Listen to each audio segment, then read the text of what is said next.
Good morning বন্ধুরা, কেমন আছো তোমরা সবাই? আশা করি সবাই ভালো আছো, আমরাও ভালো আছি। তোমাদের সুপর্ণা ফ্যামিলি ব্লগে অনেক অনেক স্বাগত আর ভালোবাসা। দেখো যে সকাল থেকে ভিডিওটা শুরু করলাম, সকাল থেকে বলতে 8টা বেজে গেছে। অনেক জল ভরেছি, জল টল ভরার পরে সবাইকে খেতে বললাম। মা কটা মুড়ি খেলো আর কেউ কিছু খেলো না। আর এতটাই তারপরে মনারা ঘুমাচ্ছিল, তারপরে ওরা উঠলো। তার আগে আমি জামা কাপড় ধুয়ে নিয়েছিলাম, অনেক 3-4 দিনের জামা কাপড় ছিল, ধুয়ে নিয়েছি। ধুয়ে নেওয়ার পরে তারপরে অনেক ছিল, মানে জল আসলো জামা কাপড় ধুতে ধুতে, তারপর জল ভরে টরে তারপরে মনারা উঠেছে ওদের। তারপরে আমি না আর কি করতে গেছি, তারপরে ওদের দেরি হয়ে গেছিলো, 9টা সাড়ে 9টা মতো বেজে গেছিলো। তারপরে ওদের দাদাভাইকে বললাম একটু ম্যাগি এনে দাও, নাহলে এখন তোমরা কেউ খাওয়া না, আমি আর ওদের জন্য কী বানাবো, একেবারে ভাত টাত বসিয়ে দেবো। তারপরে খাওয়া দাওয়া।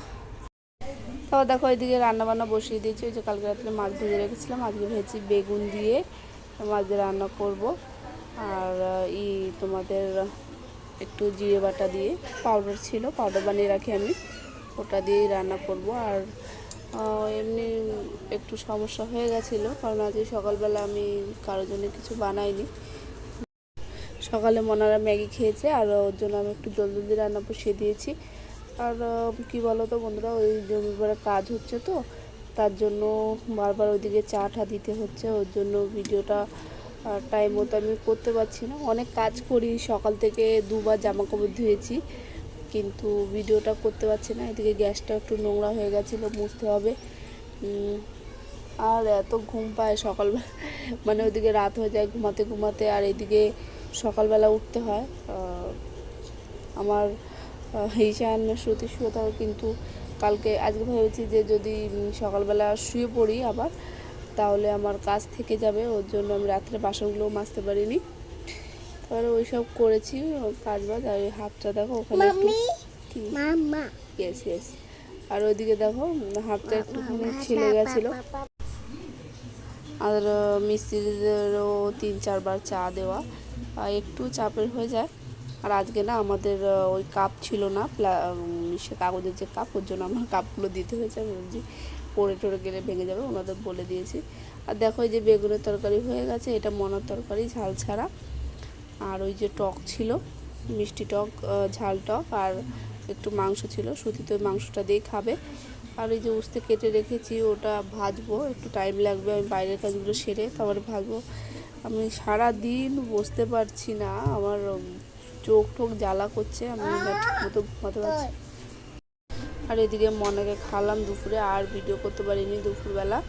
আর দেখো যখন আমরা ঘুমের থেকে উঠেছি, আমরা বলতে আমি যখন ঘুমের থেকে উঠেছি তখন দেখি মিট্টু বেরিয়ে রান্নাঘরের মধ্যে চলে গেছে। ওখানে কী খুঁজে কী জানি, কিন্তু ওখানে ছিল। আর শ্রুতিকে বারবার কামড়ানোর জন্যই করছে।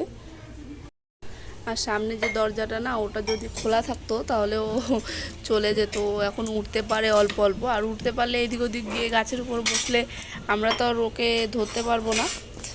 চলো এখন ওর জন্য কিছু ব্যবস্থা করতে হবে।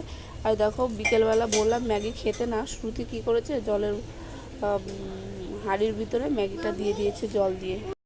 আর দেখো এই যে এই শাড়ি টাড়িগুলো ধুয়েছি, কালকে ভিত পুজোর সময় একটা পরেছি, তাদের বাড়ি কীর্তন হয়েছিল সেখানে গিয়ে একটা পরেছি, আর কালকে বিয়ে বাড়ি গেছিলাম ওখানে গিয়ে একটা পরেছি।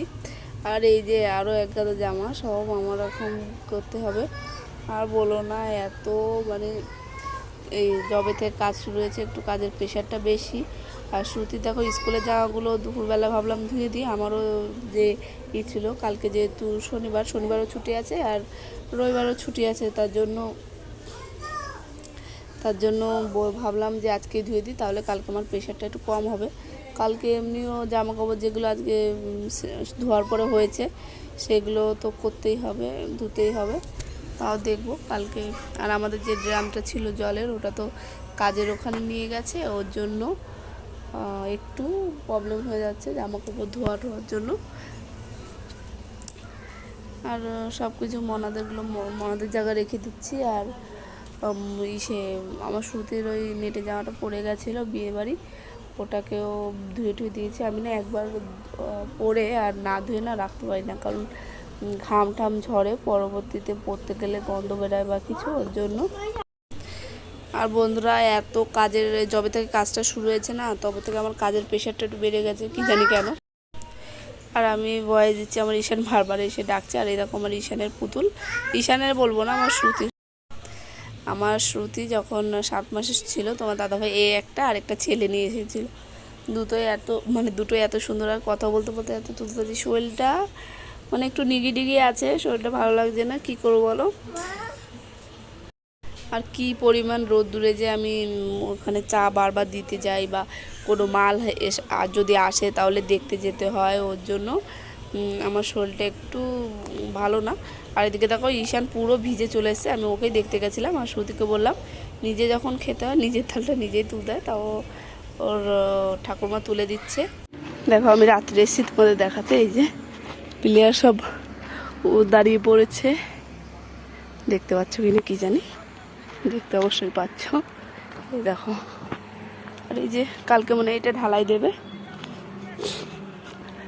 এই যে সব কিছু কিছু দিয়েছে, বাঁধে রেখেছে, আর পরে বাঁধবে। আর এই দেখো এখানে 3টে কলম, আর এই যে পায়খানার টাকা বানাচ্ছে, এখানে পায়খানা বাথরুম।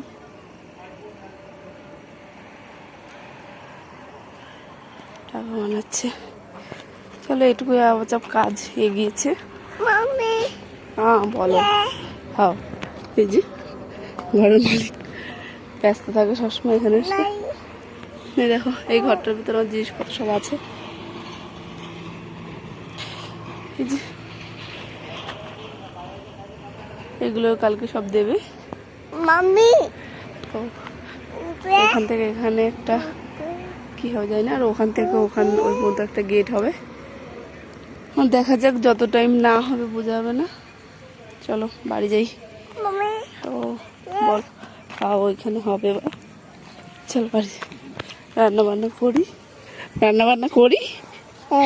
ওকে দেখো বন্ধুরা, এই যে একটু কুষ্টা পাতা দিয়ে তরকারি করেছি, আর এই যে ভাত। চলো বন্ধুরা, তাহলে আজকের ভিডিওটা এখানেই শেষ করছি। তোমার সবাই ভালো থেকো, বাই, গুড নাইট।